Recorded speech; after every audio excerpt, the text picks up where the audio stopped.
This week we are back in Easy's place because we like it here, and also I feel like I am the most comfortable playing 2040. I can pretty much play exactly how I think I should play. So here goes today's game. We started off 5-handed. I looked down at pocket 7s under the gun, so I opened to 120. The cutoff made the call, so did the small blind and the big blind. The pot was 480. The flop came King Jack Jack, 2 clubs. I decided to bet 160, hoping to get ace highs and smaller pocket pairs to fold, since this is a seemingly scary board.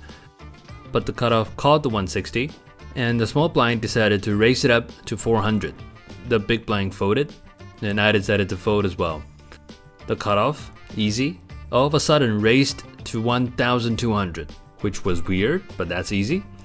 The small blind made the call. The turn came the queen of diamond. The small blind checked. Easy on the cutoff, decided to bet 3,000, which was pot size. And right after he bet, he got excited, took out his phone and said,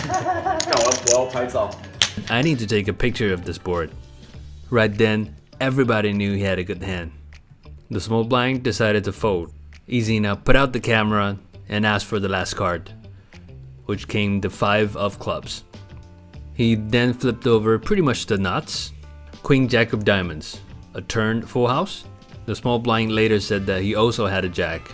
He just thought that it was too obvious that Easy had a very good hand. You see, that's one of the things I really liked about Easy. It was easy to know when Easy had a good hand.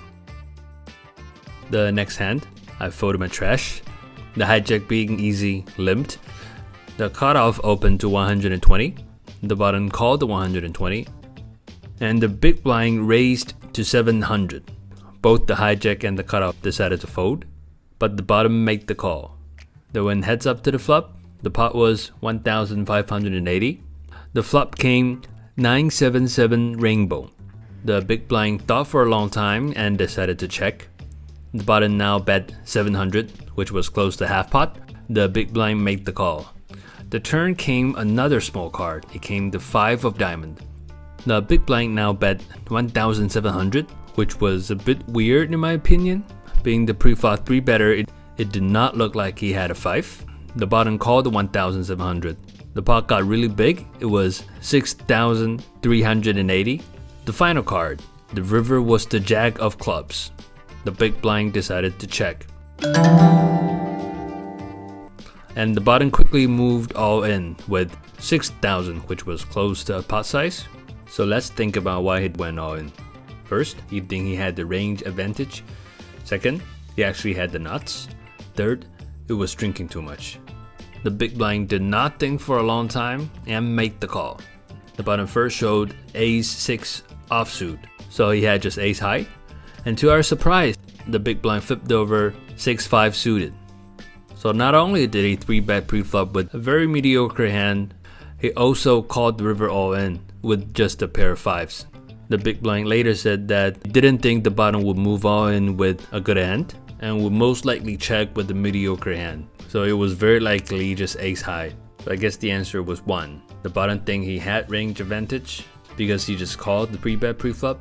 Unfortunately, the big blind did not think so. Gotta say, dude's got balls. Not long after the last hand, I opened pocket 8s to 120 in the hijack. The small blind called, so did the big blind. The pot was 360. The flop came 766 rainbow. Now I think I would check with all my big pairs on this kind of board and would bet with small to medium pocket pairs along with my straight draw as well as trips. I decided to bet 200, trying to get some 2 high cards to fold, but everybody called. The turn was the 4 of spades, presenting a backdoor flush draw. I decided to bet half pot, 500, and only the small blind made the call. Now the small blind was a player who lost the big pot in the last hand, and I felt like he was a bit on tilt and would play anything. The river came yet another small card. It came the 3 of hearts. At this point, I don't think I can get anything to fold. The small blind checked to me, and I decided to check back. The small blind flipped over 3 deuce of spades.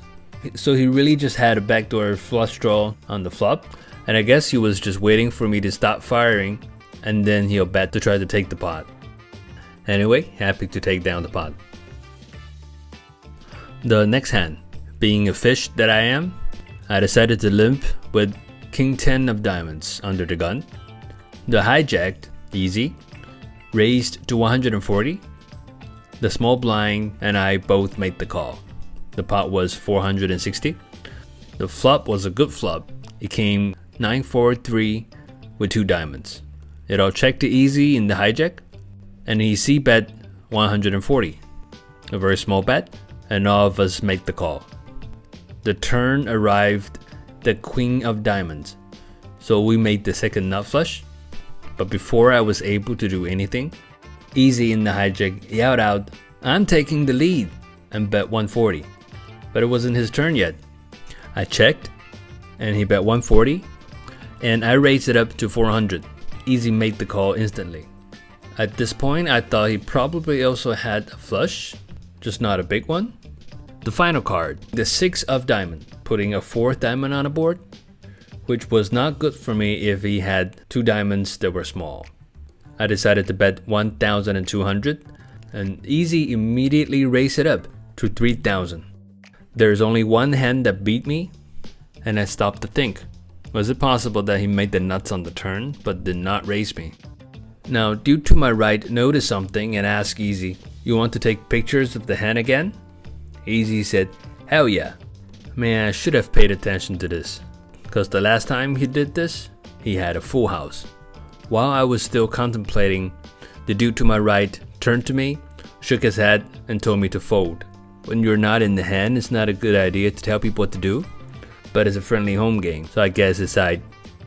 I showed him my king of diamond, yet he still shook his head.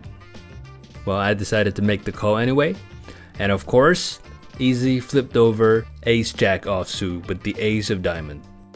So he didn't turn a flush on the turn, but got there on the river. But I guess he would have called a bigger raise anyway on the turn. And just like that, I lost a big pot. After the hand was finished, I asked the dude sitting to my right why he insisted that I should fold. The answer was very surprising. He said that Easy was holding his card so high that he was able to see he had the ace of diamond. Damn it, shame on both Easy and me. I guess that's one of the fun things when you play live cash games, especially when people are drinking.